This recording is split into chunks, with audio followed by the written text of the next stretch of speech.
Welcome to Dangerous Policy. I'm Charlene. I'm Crispin. And it is our week in review where we review the previous week's topics or anything goes, to be honest. Yeah, it seems that way. We just end up going off topic on a tangent. But that's fine. It's been an intense week, Crispin. How's your week been? My goodness, it's been a blur is what it's been. As I said in the previous video, it's impossible to script 2020. My goodness. Okay, so we obviously try to pre-film it so we can release these daily. And we've had to put bonus episodes in because things just keep changing. Yeah. 48 hours ago just seems like months. Like, it's just things can happen that dramatically reshape global events in totally unreal ways. To the point where, no one knows what the world is going to look like a week from now, let alone, January post-election. Yeah. And we had some pretty clear expectations of what the debate was meant to look like. Look, I don't really look at the presidential debates because I'm in Australia, so I don't really care too much about you. But you do. And that passion has definitely influenced me. And my goodness, it was a mess. I don't know. I would have thought they talked more about policies and rather than, poking each other and insults. I didn't really hear much, but maybe that's just me. Well, it's certainly been the most vitriolic presidential debate in modern history. The presidency is often thought of as this hallowed office that everybody around the room should respect, even if they disagree as individuals, even if they dislike each other as people. There is a certain decorum to American politics that we don't see in, say, Australian politics. Australian politics is so tame. Well, no, it's we're straight for the jugular, right? We politics. Politics in Australia is vicious, right? People will destroy one another. But in debates, they do tend to be policy driven, right? Yeah. And that's the case for American presidential debates as well normally. But I don't think Trump went in there with a view to win on policy. He went in there to make Biden look bad, too weak for the job. Yeah. Yeah. You could totally see that because he kept interrupting him, trying to throw him off balance. Yeah, he did that too much, and I think that'll be the feedback that he receives from others. Because when he was in 2016, he was the outsider trying to come and tear open the system and drain the swamp and get rid of everybody who to that point had been part of the establishment for decades. Whereas now he is the president of the United States. So when he says the same things and is just as bombastic and still very angry and attacking and interrupting, people don't see him as the people's champion. They see him as the president who's somehow not living up to the office. Yeah. And so people have different expectations of you when you're the president of the United States, and rightly so. So the criticism of him was fair. But in terms of the efficacy, Biden needed to do two things. He needed to unify the Democratic Party, which he didn't do because he said a lot of things that left Democrats will absolutely hate. He was totally against defunding the police, totally against universal health care. It was really wishy-washy too, though, because I wasn't sure where they both stood. Yes, he's trying to grab too many people, but then you come across as very weak. That's true, and he wouldn't condemn Antifa. He wasn't strong on law and order, couldn't name anyone who was a law and order kind of enforcement agency or advocacy group that supported him. So he seemed to lose a lot of his own base coalition. And the other thing was that what Biden is riding on is that the hatred of Trump runs so deep that a lot of people will come out just to vote out Trump. And the fact that Biden is there, he gets the benefit of that, right? And that is true for a large number of people, but those people tend to remember the Obama years, when they loved Michelle Obama and they had a good family and everyone was super polite and there was a sense of decorum.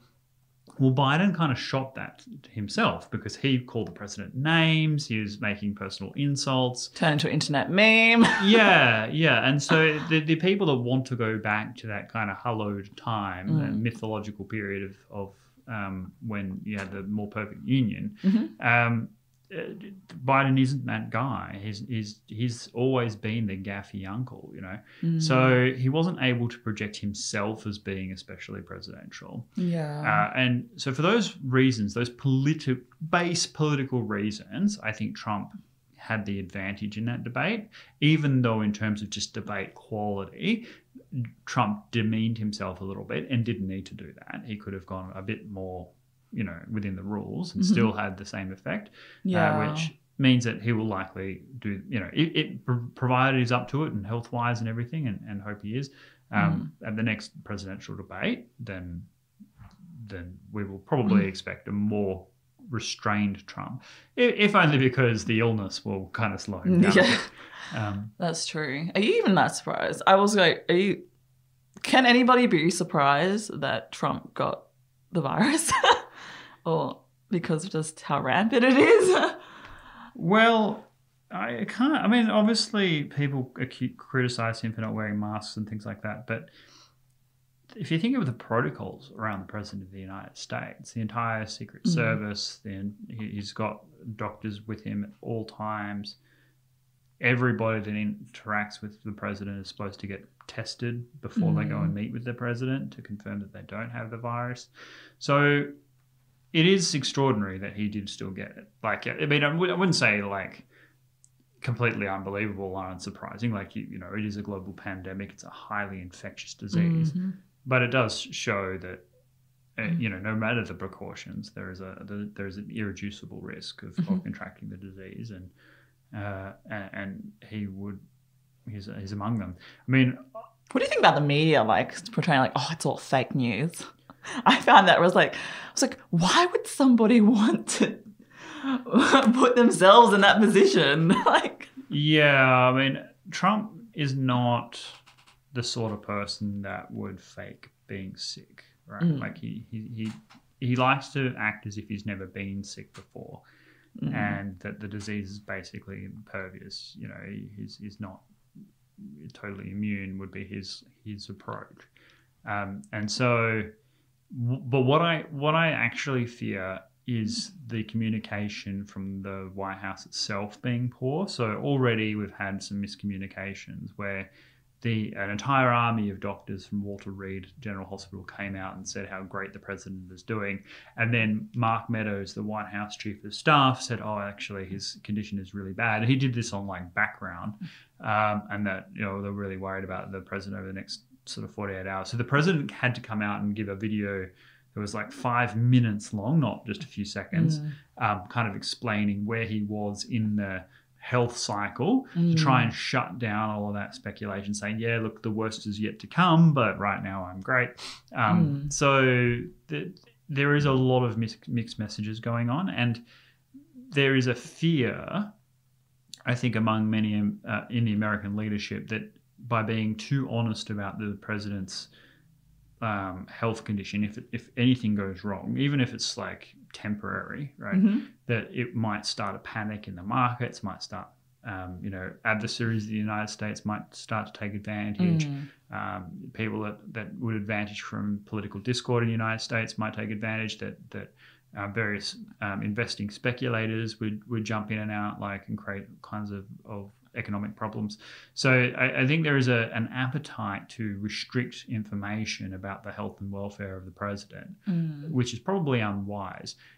One thing that is absolutely obvious to me but hasn't been picked up by the media, much to my chagrin, is Trump's early admission to hospital, the Walter Reed presidential suite, was clearly designed so as that if he was to remain at the White House instead, and then his condition deteriorated, which forced him to go to hospital, that would create a mass panic. People would be like, oh my God, he's going to hospital. Obviously things aren't going well. So for him to be admitted to hospital at the very start, before he's got any real serious symptoms, is kind of a way to suppress information. That if things get worse and his condition has to be treated with more intrusive means, and he has to get additional therapeutics and things that are increasingly serious. Well, that won't be happening visibly to the outside world. So, He would have already gone to hospital. Yeah, whereas if he'd stayed at the White House and subsequently had to go to hospital, everybody would know that his condition had seriously deteriorated, right? So there's a lot of information control that the White House and the government are trying to do.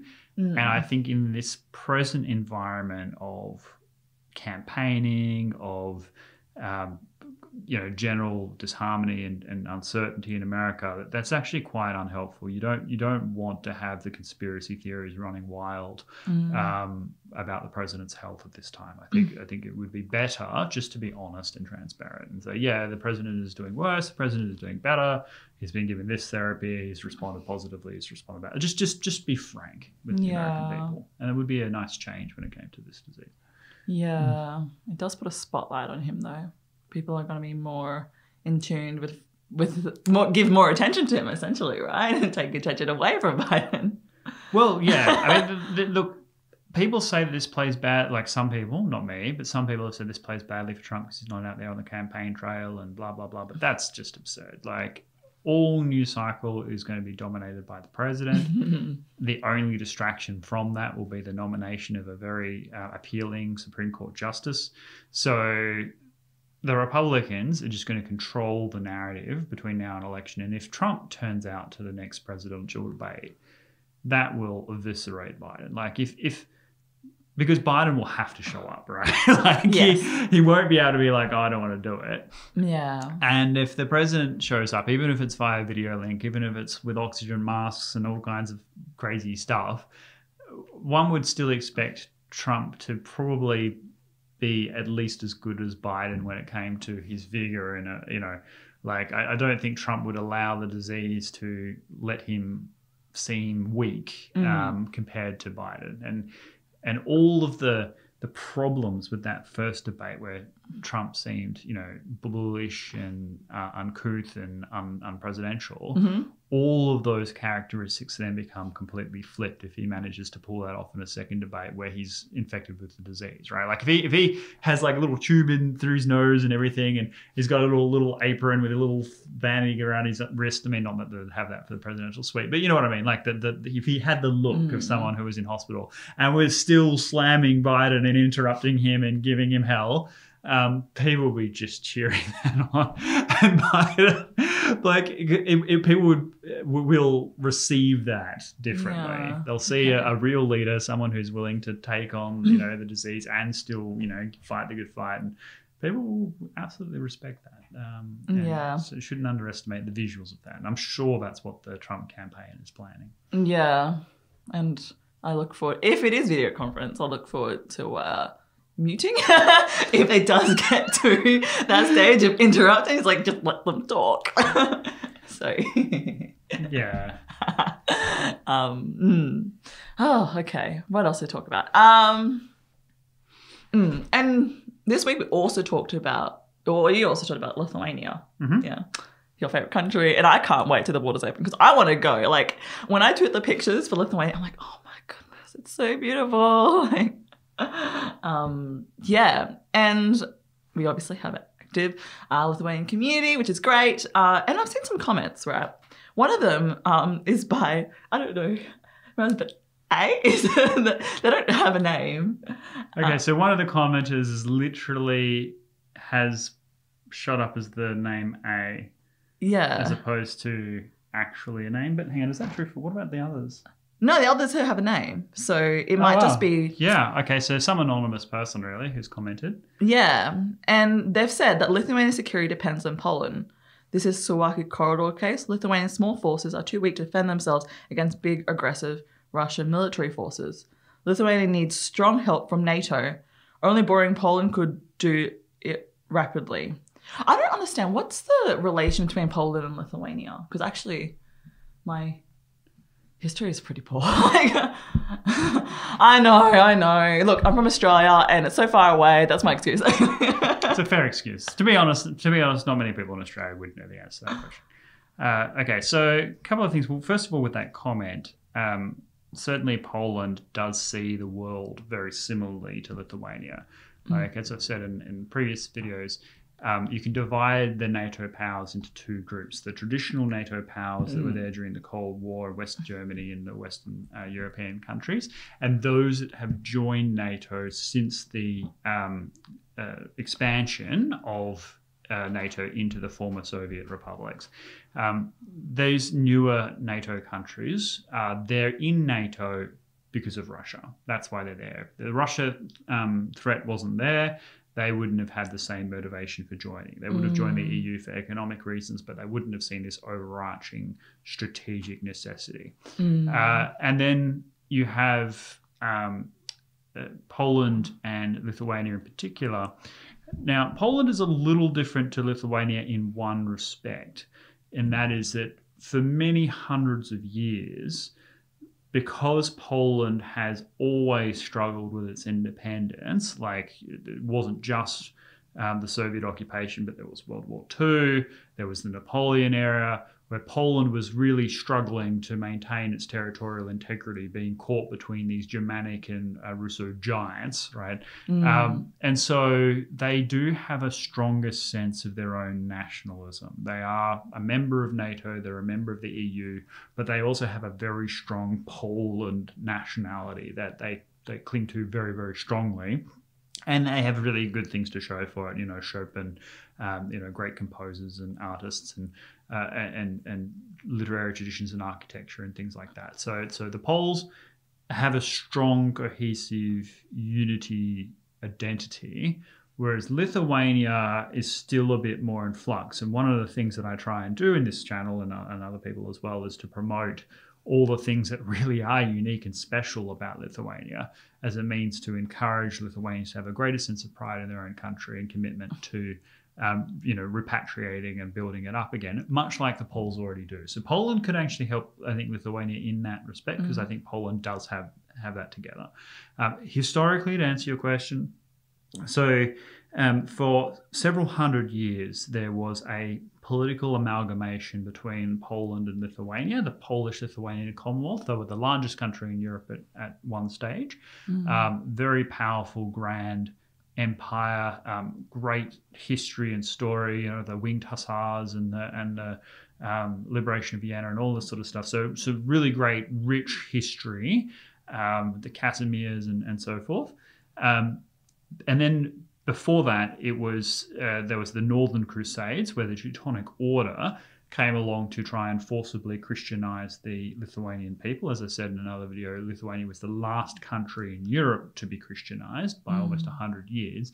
And there was a crusade to try and forcibly convert them. Now, at first, the Poles granted the Teutonic Order all kinds of titles and land areas and fiefdoms to help build up their territory and to strengthen against these pagan Lithuanians and other tribes, Samotians and so forth, in order to facilitate and support these crusades. Well, unfortunately for the Poles, the Teutonic Order became so powerful it effectively became a militarized state unto itself, one that could challenge all regional powers, and started to have a self-sustaining force. It wasn't just some sort of knightly order, but actually a militarized nation state that was happy to wage war on everybody. And then the Lithuanians, as I said, by choice, converted to Christianity. And then there was an alliance between Poland and Lithuania, who in 1410, I think it was, at the Battle of Grunwald, they had a spectacular Allied victory against the Teutonic Order, one of the largest medieval battles in... Sorry, who makes up the Teutonic Order? The Teutonic Order were a Germanic military order that were born out of the Crusader Knights. So in the First Crusade and beyond, you had these knightly orders established, the Knights Templar, the Knights Hospitaller, in the Holy Land to facilitate pilgrimages to Jerusalem and to Antioch. And these knightly orders would also help nobles and whatnot move property. Oh, okay. And so if you were, let's say, going on crusade and you were a Frenchman, you could deposit your valuables with the Knights Templar and then go off to the Holy Land and collect like a similar amount of valuables minus a fee in the Holy, so you didn't have to travel with all of your wealth. And so there was like an early banking system. Okay. So that actually made the Knights Templar hugely wealthy, and they themselves, the poor Knights of St. John, committed to a vow of poverty, right? So their knightly order was filthy rich, even if the knights themselves didn't have anything. And that's what led to the purging of the Knights Templar by the Pope in the famous Black Friday Massacre of 1307, where the French king, in alliance with the papacy was currently in France, it was the Avignon papacy out of Rome, they condemned the Knights Templar for heresy, but as a way of seizing all of their vast riches and property. So it's one of the great terrible events of that period of history.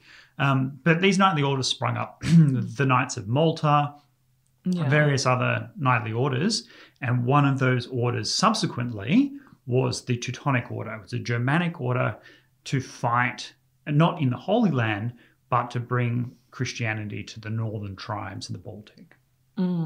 Okay.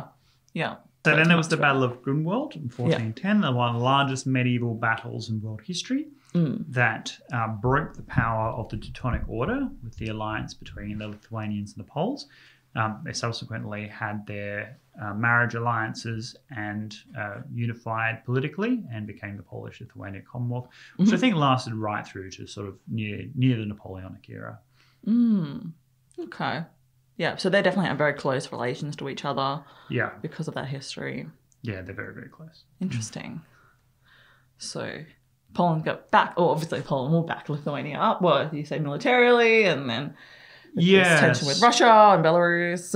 Well, I think honestly that the Poles, the Baltic states, so Lithuania, Latvia, Estonia, and the United States will create their own kind of mini NATO within NATO. Because I just don't see the French and the Germans and the Spaniards doing enough to help Lithuanian security.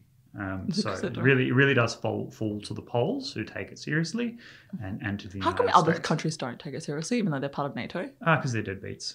I mean, they're just absolute freeloaders. They don't spend anywhere near enough money on their national defense. Germany spends like 1.3% of its GDP. France just a little bit more than that. The minimum allowable under NATO is supposed to be 2% of GDP. So they're just hopeless. They don't fear Russia. They don't fear external threats. They're obviously not going to be invaded by China or anything anytime soon. So they just don't see any need to. And in the case of Germany, they've still got 35,000 US troops permanently stationed on their soil. So they're just like, we don't need to do anything for our own defense. We'll just let the American taxpayer cover it. There is no amount of scorn for the Western European countries that is quite worthy of how much of a freeloader they actually are. A real waste of space. Yeah, and then would that threaten the whole legitimacy of NATO? I mean... Well, it does. I mean, as Robert Gates said, former US Secretary of Defense under the Obama years, he said that NATO is a collective exercise in military irrelevancy. That they just don't. You have these vastly rich and powerful countries not investing in their own national defense, but expecting to fight to the very last American. Interesting. Really interesting. You know what we haven't touched on in a while, actually? And you just mentioned it. China. How is China doing? It's interesting with this tension in the US. It's just the chance for China to rise. Although I have a feeling, and this is just conspiracy, I don't know, conjecture, is like they haven't actually handled their virus. Like I reckon they've still got virus in their country. Yeah, of course. They're just not reporting. Yeah. And the extent of that, because they're quiet, so I don't know. Yeah, they said I think yesterday they announced 10 new infections or something like that across all of mainland China. I mean, people are starting to lose patience with this nonsense. Of course they have the disease. The weird thing is, I think and this is just my personal opinion, I think they've just deteriorated in their reporting. Like before, when they suppressed the disease initially, I think they were being pretty honest. That they were actually, like, this is where I do disagree with some American commentators. I think that early on, when they shut down all of Wuhan and they were registering all these infections and they were having massive, massive lockdown restrictions and bolting people in their apartment buildings and all that stuff, that they did effectively suppress the disease. But now that it has come back in a second wave from other parts, either from Korea or elsewhere, I think the Chinese have just stopped reporting it because otherwise they'd have to shut down, 25 major mega cities. And being the only country that has demonstrated still reasonable growth this year in their economy, of the major economies, China has no desire to shut things down and follow the way of Europe or the United States. They don't want to hit the pause button. They want to accelerate and take advantage of the weakness of the rest of the world, and they're willing to, in my opinion, suffer a higher infection rate to do that. Yeah, and lose some lives. It is really interesting. Because again, it's just not reported that well anymore. And I know that they recently had a fire in one of their cities, and I don't know. I think the cost of human life is a bit different over there than our human life. And they'll just chalk it up to emphysema. I mean, they already have these hospitals dedicated to smoking illnesses, right? Because they've got, 90% of men smoke in China? Something insane. And so what you have is, COVID spreading around, and then the Chinese government saying, well, these people will die anyway from their smoking-related illnesses. So they contract the disease at the appropriate age bracket, already having smoked for several decades, and they pass away and are recorded as a smoking death, and will just be by and by. The Chinese will just carry on, somewhat grateful that their aging population has been diminished. So I don't even think that the Chinese government necessarily sees the disease as a particularly bad thing, that they'll be shutting off medical support for people that would otherwise be lingering as a drain on the system for many years with similar lung conditions as a result of heavy smoking that they'd done over several decades. And therefore, the Chinese just don't have any reason to try and shut things down. Because, in looking in the most morbid way, it is true that if you've got such a high prevalence of smoking, a lot of these same people are going to be suffering anyway. So China's just it doesn't, they pay their taxes. Oh my goodness, that's so morbid. I'm like, public health.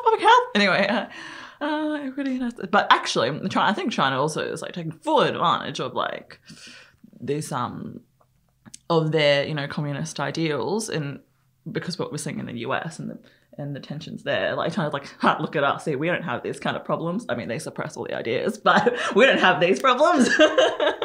Yeah, everybody agrees with this. Just ask us.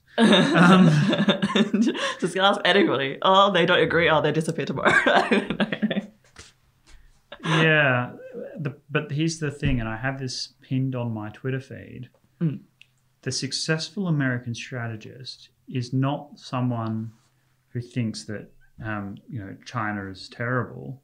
It's accepting that China is still undesirable as a system, but not necessarily inferior, right? Yeah. So just because we look at China's system and are mortified by the widespread human rights catastrophe that has unfolded before our very eyes, and all of the suppression of information and things like that doesn't happen to anywhere near the same degree in the West.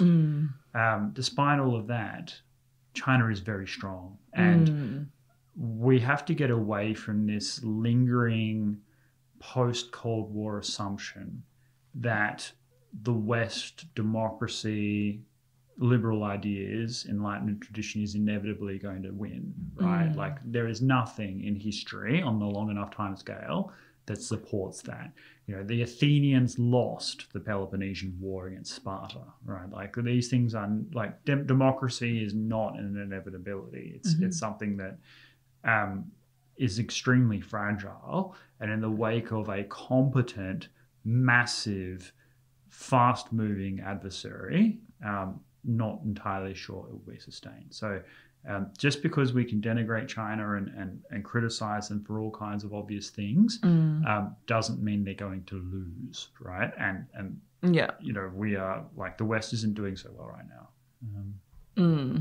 Yeah, it's very true. I don't know. I just feel like with so many things happening at once, I think China will just eventually rise.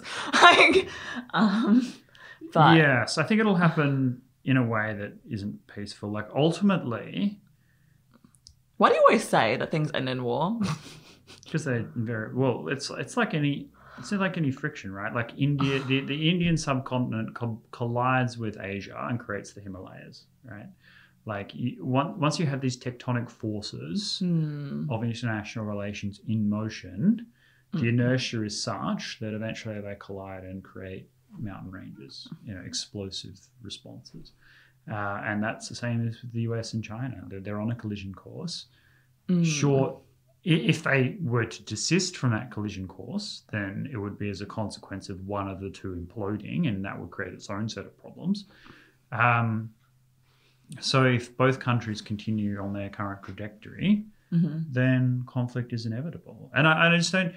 I really like the fact that Graham Allison and other scholars like that, even if they ripped off a few of Hugh White's ideas and things like that, have made the China thing mainstream in the United States. Like everyone in the US is aware of China. They're aware of the China's rise, China threat, in a way that even during the last years of the Obama administration, it wasn't clear cut, right? Yeah. It's actually, still a lot of focus on the Middle East and so on. So that's great.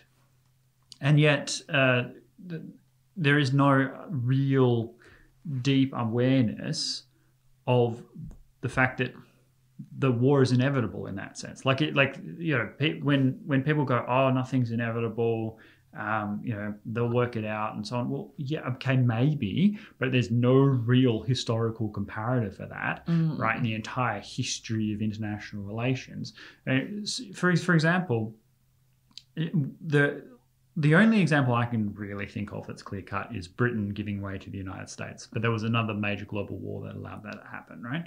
Whereas in the case of China and the United States, from China's point of view, they've always been the Middle Kingdom. They've always been the most powerful country. And then the 150 years since the Industrial Revolution has been a blip in their history, a bit like the Mongol invasions, a bit like an aberrant disruption to the long-standing history of the Middle Kingdom. And they're a bit like they behave a bit like those gamblers who have lost half their rent money, right, and have half of it left, and they want it back, right? They're much less willing to accept a temporary loss rather than to forego an unrealized gain. From China's point of view, it's a restoration. It's not like they're just living up to some new height of ambition as a consequence of them growing. This was what we used to be. We're going to be that again. And that's a very serious narrative, very, very patriotic for the Chinese people to believe in a China restoration. How come we haven't heard much about Hong Kong? It's a tragedy. Well, because Hong Kong's been abandoned. New York Times, condemning the New York Times. New York Times has a headline. It says, "Face it, Hong Kong is part of China." Oh my! Let me just bring it up. I'll see if I can even read it to you. Can't believe.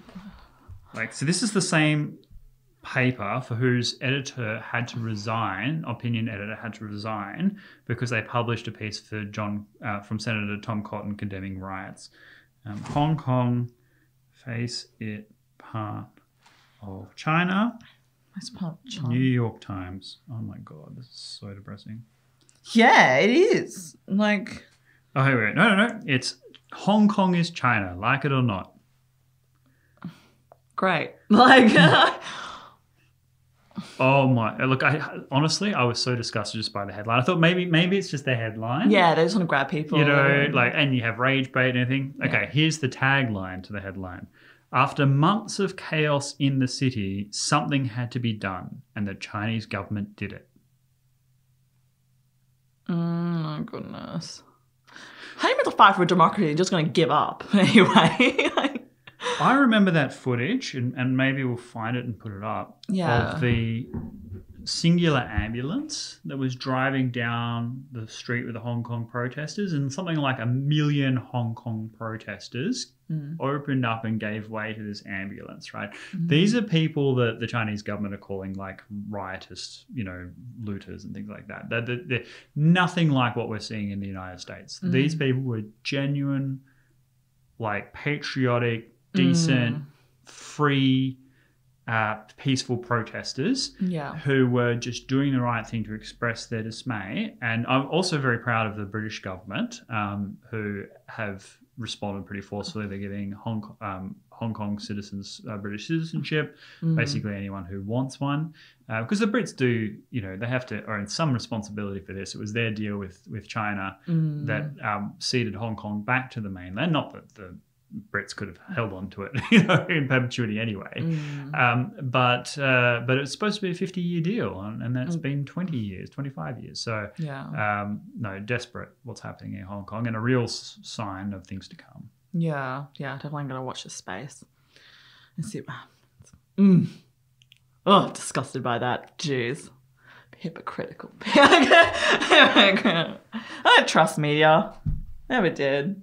I've always have to take a break from media every now and then. Is there any good news? Any good news in 2020? Any good news? Well, Victoria has got its outbreak completely under control. So that reduced their infection rate down to like single digits. Yeah. That's amazing. So travel bubble is opening up with New Zealand and a couple of Australian states. I can't wait to see the hobbits. Tasmania also is becoming part of the bubble. So travel is starting to happen for Australians. There's still, some various borders and restrictions and so forth, but definitely getting on the positive side of that. Yeah. Globally, I think, let's see, positive for the world. I think cargo emissions have gone down since people are traveling less. Yeah, and people have noticed what they're missing, right? So, like, they're hearing bird songs and things in New York, and like things that they just had not experienced in many, many years. I mean, I remember when the Beijing Olympics happened, and the Chinese government went to all those extraordinary lengths to get the air quality to something that was moderately breathable. And after that, because they hadn't seen the sun in years, the Chinese people are like, hang on, why can't we have this all the time? So it's increased the pressure on the government to improve their economics, their environmental standards. I think we're seeing that across the board globally with the reduction in greenhouse gas emissions. We are seeing all kinds of environmental restoration starting to happen that people quite like, and they suddenly realize that there's a value that can be attached to that. So, maybe that will lead to a renewed focus. Maybe. I think there's also more focus on scalable industries and flexibility to work from home. That's true. Yeah. Because that, and more acceptability in online meetings. Yeah. And a little more kindness towards people who aren't doing so well, because we have so many millions of people who've lost their jobs, and the entire economic structure is on upheaval, and people have lost touch with family members. People have tragically lost family members. Yeah. So there's I think just a little bit more acceptance of people suffering in the world, in terms of not judging people for their lot in life. I think people are less status conscious this year than they were in previous status years. Conscious? Well, keeping up with the Joneses, being upset that the neighbor got a new a new car, or a new Tesla or whatever, and feeling like they need to get one as well because they feel inadequate. There's less of that, I think, now, because people just accept that these pandemics it's affected all countries, all peoples, and people massively disproportionately through no fault of their own. If you run a tour company in outback Australia, and you specialize in Mandarin speakers, and you bring in all these Chinese foreign tourists and stuff, and that's your business. Well, your business is completely vanished, right? And that's not the fault of the people, right? It's not because they haven't worked hard or because they've made poor investment choices. It's because something completely that they could not have predicted, that no one had predicted, came along and wiped them out. And so there's a greater sense of sensitivity and sympathy for the fact that people aren't doing so well, because it's not attributed to their personal hard work and bootstraps. It's a consequence of external factors. I definitely feel like I've also valued my time being more present in the now, because I just don't know what's happening tomorrow or next week or next month or next year. So you definitely value, like, you know, having your own health and, I don't know, just easy things, good weather. Well, that has surprised me, actually. Like, because what you say is something that is probably deserves a whole video, because it is a broader cultural phenomenon that's happening. So the carpe diem, the you only live once YOLO sort of stuff, is counterintuitive. In a time of uncertainty, you would expect people to save more and be more restrictive and conservative, not really wanting to, like, take any great risks and things. What I've noticed, a bit like you, is that when things have started to open up, people have gone out and spent, and they've gone and partied, and they've gone and done all these things and done everything that they were allowed to do, and try to, you know, do things as much as possible. And I think it's because there's a sense that it may not last. Like, so in Russia, there is a carpe diem. I can't remember what the phrase is for them, but there's a sense that if you come into money, you want to spend it pretty much as soon as possible, because there might be a whole lot of inflation, and then suddenly the money's not worth anything, or something terrible might happen and the money gets taken away from you. And so that sense of insecurity, that sense of transient living for the moment kind of mentality, causes Russians to be much more spend focused than perhaps, you know, various Asian cultures, which has a very high savings rate, for example. So that cultural difference, I think, is a product of various people's experience. And in the case of the West, as they come out of these restrictions, they don't know when the next wave might come. They go back into lockdown.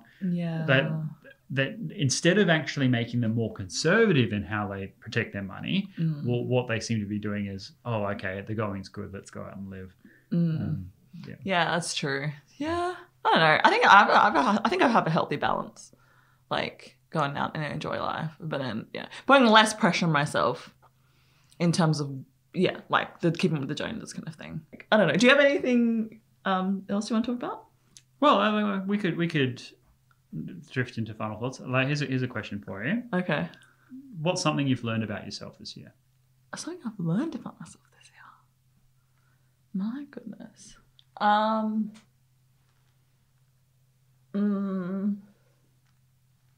mean, on the same expectations kind of view, I think, is that, like, this is attacking my own ego. I'm not that special. I'm really not that special. Like, in ways of like I had I think maybe because 2020 just flipped upside down, but like I had very high expectations of where I was going to be, like what my life was going to look like this year, whether I complete university, get a job, whatever, like that, like, and, you know, I thought it's all going to work out, but I realized, like, it takes hard work and it's out of your control whether these things happen. You just had to settle for being a YouTube superstar. Yes, please like that. Does that make sense? I don't know if that makes sense. I think it. Yeah, because, like, contextualize yourself in relation to the world. I think that's something that 2020 would do for people. Yeah. I mean, it's not like I don't value my life. I do, and I value my contribution when I do. But it's like I should not be complacent in, like, I definitely have more confidence in my abilities, definitely, but to understand that. Like, nothing replaces hard work and persistence. And I think maybe that's just a product of, like, this year. It definitely is a product of this year with university, because I have to take my own research projects. So it's kind of like everything's on me and, like, all these different responsibilities. And there's obviously this YouTube channel too. Yeah. Well, speaking of your hard work, you got a new laptop. Brand new laptop, and it just blew up from not being able to keep up with all your editing. Oh my gosh, yeah. I got so excited, right? So I was like 3 videos ahead. And my laptop just started like whirring. And it's a brand new laptop. It's like the Zephyrus G14, if anyone knows what that specs are. It is a very powerful laptop. And I have no idea about laptops. I was like, oh, it can render in like 20 minutes. This is incredible. Little did I realize that laptops need brakes too. And Doesn't need brakes, just a poorly made laptop. No, it's very good. But how long have you had it? Since May. Really? Yeah, and it's very dead. It's dead. It's like, well, it's not dead, but it's like whirring, and I'm like, no, this is. I don't want to get to explode. So yeah, yeah, it's fine. Have you learned anything about yourself this year? Yeah, I would say that. Well, the things that you kind of hope about yourself, but you're not sure, or things that you fear about yourself, but you're not sure. There's certain things that test you. So. One thing that I kind of already knew about myself, but I had no evidence for this, was that psychologically I'm built for crises, right? Like it's, this is probably, I always thought that was sort of a product of my nuclear training, but I think it was more temperamental than that. So, you know, my background is in nuclear strategy, and you think about scenarios in that field that are just beyond average person comprehension in terms of their horror, right? The world ending in an afternoon, you know? Yeah. And my comfort with that, not so much the ending of the world, but my comfort with like being able to process that and still think clearly and still focus and not lose myself and still be myself in these environments where you're talking very seriously about these kinds of contingencies. Yeah. Well, when a global changing event did happen, I did feel very much able to help people. So when back in February we started the daily updates, which you can subscribe to on the newsletter. It's still going, where I sort of posted out to everybody I knew, both left and right, all these, you know, irrespective of where they sat on their political spectrum, and I said, look, your world is about to change, right? Like, I know people are still talking in terms of the disease not really spreading, blah, blah, blah, but this is an epoch shift, and people are going to have to get ready for things that they just would never psychologically imagine they would have to do, you know, shut down in their own houses, not go to work, you know, keep their kids from school, shut down all the restaurants and things like that. All of that, which was just beyond the imagining of people before it happened. Now people are a little bit more used to it. When it was first like unfolding, politicians themselves were not caught up with what they were about to do, right? You're like, I remember Scott Morrison still talking about going to see his beloved Sharkies at the football, right? Just as he was telling people not to, you know, see each other. Like they weren't ready for what was happening. Yeah. And I felt like I was. Like I was already in that mode of like, okay, you know, this is how people can access hand sanitizers and things if they're all closed off the shelves, and these are like different ways in which you can manage various contingencies. I was really trying to collate a lot of useful information for people without any political messages, just straight. And this is one thing I do love about our daily updates, is that there is no politics in it. It's just straight news lines that were going to be relevant for people to understand what's happening in the world and the way different policies were working. And so that made me feel really good about myself, that what had historically just been a destructive trait, not destructive in terms personally destructive, but I was always uncomfortable with my ability to sit there and think through nuclear scenarios. I was just like, there is something wrong with me to be able to do that in such a calm fashion while I'm eating dinner and like chatting away about other stuff, and for this to be normal, right? Yeah. Well, actually that trait, whatever it is, has positive uses so I think I'm good in a crisis. Is something I didn't really know about myself, that I can handle extreme events. Yeah. No, that's really good. Like, and it's always, do you find, I like this, everything happens for a reason, but like, it's quite amazing how we can find value in things that like, we just did not expect. like that. I can imagine like, being a nuclear strategist and being like, oh, think about the worst case scenario, and then that actually helping in other different environments and contexts. So, yeah. You know what's still on my mind, and you kind of touched on it, is people managing their finances in this time. Yeah, like it's... Don't invest in a podcast studio. It's a great thing to do. I wouldn't have changed it for the world. But if you're talking about like sustainable, intelligent finance options, this is like buying a boat. It's like, it's that... I don't know where that cut off or whatever. I think right at the... where you were like buying a boat. Yeah. It's not like you make it expensive. Like, you're the one who wants the fancy lens to make this blow. Okay, do people care? Okay, so you've never been pedantic about anything to do with this podcast ever. Everything has been my perfectionism. Is that what I'm hearing? No. Oh, no. It takes two to tango. It's like, this is... yeah, like it does take a quite investment, but I mean, I think definitely audio, it was probably the best investment if anybody wanted to start a podcast. Yeah. Or YouTube channel. If we're talking tech, this Rodecaster Pro is amazing. Like, it was recommended to me because I was thinking of, starting a little bit lower end. But it just does everything you would want in a recording device. But then, despite having the best equipment, the operators of the Adobe Cloud really require some work. Like, it took me a long time to master Audition. Yeah. And so I apologize for the first Lithuania video being so quiet. People can't really hear it. Oh, yeah, absolutely whispering. Yeah. And I think it's only on mobile devices that was the problem. Yeah. So if you do listen to it on PC, it's fine. And that's why I uploaded it, because I listened to it on PC and it's like, yeah, it's fine. Then you listen to the early videos on mobile, as most people do, and you just can't hear it. Where is it? Yeah. So it fixed all those problems. But yeah, financial journey.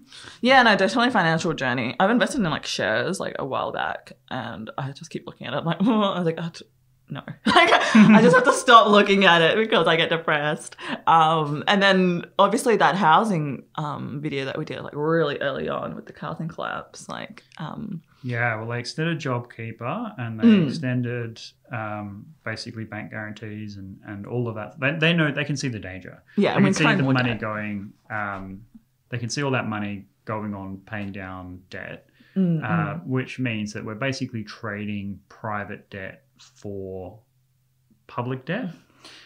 So the government continues to borrow money to service this. Yeah. Which is, it's okay because the Australian government debt is quite low relative to other countries. So it's which country does not have debt? Like, well, every country does, yeah. And the US is just reaching an high-watering amount of money. Like, it's an amount of money that we can't even imagine, really. Yeah. So, but I've heard that it's more important to have cash on you now, not like physical cash, but like just things that can easily trade for cash, just because it's such a volatile environment. But it depends does it really depend where you live? I'm not a financial expert. I just know I should save more. No, you save pretty well, from what I can tell. You save a lot more than certainly I do. I have like a poker player's mentality, right? So one of my financial flaws is that I don't fixate on whatever amount of money I have at a particular point in time, right? It's good psychologically, but it doesn't lend itself to the best savings habits because my bank balance will fluctuate at such a massive degree because, you've put a lot into poker. Yeah. And so it just goes up and down and you kind of, over the course of a year, it definitely works out. But over the course of short-term variance, it's wild. So it's created a certain disdain for money. Like I don't think about it. And that's great on one level, but also prevents certain habits. So what I have is I've maxed out my super contribution. So we have in Australia superannuation. Think of it as like a 401k, which is compulsory for every person to put money into. So it's forced, and then you can only access it at 60 years of age. And what it means is it taxed as it goes in at a much reduced rate, and then it isn't taxed when you withdraw it. I think that's how it works. And so, but you can put in extra if you want to increase the amount that you accumulate over the course of your life up to a certain threshold, right? And that threshold means that above that threshold, you pay a normal tax rate, but until that threshold, you pay a reduced pre-tax tax rate. So it's actually quite a good investment. So I do that knowing that if all else fails, if I completely fumble my way through life financially, at least when I retire at 60 years of age, 65 years of age, I will be able to live, very, very well. Presuming there's still a global financial system to support. So I'm making a few presumptions here, but yeah. So that's been good. But in terms of my day-to-day finances, oh my goodness, I don't know. I'd be much better off having someone else that just had all my cards and everything, and I would just earn money. Yeah, and this is your budget for the week. And that would be the best way for me to operate, because I don't even think about it at all. I have no concept of it. I just don't even. Interesting. It's really interesting. Even with me though, as a student, I'm working less, but the times I have worked, I've worked multiple jobs. And I always had in the back of my mind, okay, this goes in savings, this goes here. And in the event that I can't work as much, it's fine because I've got this amount of threshold that I can live with. Where can I save? Here. It's the small habits. I don't really think super long term, but I know enough. I know I have enough to, maybe at least a year without work, if really, realistically. Oh, that's great. Well, in the US, more than half the population couldn't find $400 if they needed it in a desperate situation. Really? Yeah. Oh my gosh. There's just no safety net. People can't, and if you get sick in the US, obviously, that makes sense. You just go into bankruptcy straight away because you lose your job and then you lose your health insurance. So we're also quite lucky with the social support that we have here as well. For sure. And I think also I'm really thankful my parents are very good at saving from a very early age. My mum, I remember she was she'd control my card. She'd be okay. I was can I put this much money in? I said, okay, I'll put it for you, everything. So she doesn't know it. She knew that I would spend more than I earned. I'm just gonna practice but don't have credit cards, people. That's the secret, right? But you can have credit cards, but you just have to do it well. You get points and stuff, but not many people do it well. And the points, the benefits you get in points is not worth the downside risk. If you compare, put it this way, the world would be a lot better off without credit cards. I think the world would be better off without Afterpay. All those services, the whole have it first and pay back, I just think is just an endless hole. There are certain purchases, that makes sense. If you've got a broken pipe in your house, you don't want to wait 3 weeks until you can save the money to get it fixed, right? You want the pipe fixed. True. And that pipe will save you money on water losses as well as property damage and all kinds of stuff. So those kinds of investments, your car breaks down, these sorts of things, if you don't have the money saved away, it's good to have some mechanism to get that done now, because the cost later will be much greater. Well, that makes sense. One essential things, but you can do Afterpay or all those kind of payback schemes on stupid things like clothes. If you cannot afford that $50 shirt or whatever, don't get it. You don't need it. Wait. If you're going for a job interview or something, maybe. If you've got if it's an immediate investment, okay, right, then yes. Okay. But I'm stretching. I'm fighting for the Afterpay side here, but no, I agree with Charlotte. For 99% of the purchases that people make with these later, buy now, pay later schemes. Yeah. And payday lenders. Oh my God. But the only thing I can think that's positive, and I see people do it, is they only use it as a mechanism, so they don't put their actual credit card details in random websites. So they use that as but there's PayPal, right? So there's other ways of doing it, but each their own. That's just something that people should think about, like their finances during this pandemic. Because yeah, it's all well and good now, but like in some places, but you have a plan. Well, bankruptcy laws are going to have to be completely overhauled. I know that the Australian Treasurer, Josh Frydenberg, has flagged that. Because if you just have an entire generation of people going into bankruptcy, and we say this here in Australia, which is compared to much of the world still a bubble. Like we're experiencing our first major recession in 3 decades, right? And we're still an enormously wealthy country. Like it's terrifying how great Australia is relative to much of the world, right? So when we say this and have this kind of discussion, we're mindful that many parts of the world don't have even the luxuries to talk about it because they're in crisis, right? But certainly in Australia, even in Australia, they'll have to review the bankruptcy laws. Because in the US, you can declare bankruptcy with a high degree of forgiveness. Like, Donald Trump did it like 4 times, right? Whereas in Australia, bankruptcy laws are very strict. Yeah. It still has a very kind of British Westminster debtor's prison kind of feel to it. And that'll need to change. Yeah, for sure. Okay. I think we'll leave it there. If you have any questions, any comments, please leave them down below. We're also trying to grow the channel, so if you haven't already, please subscribe, please. We really value your support. And yeah, I don't know if there's anything else. No, just keep safe, keep well. Yeah. It is a very volatile time. Surely by the time this comes out, there'll be whole new things that have just overtaken the world.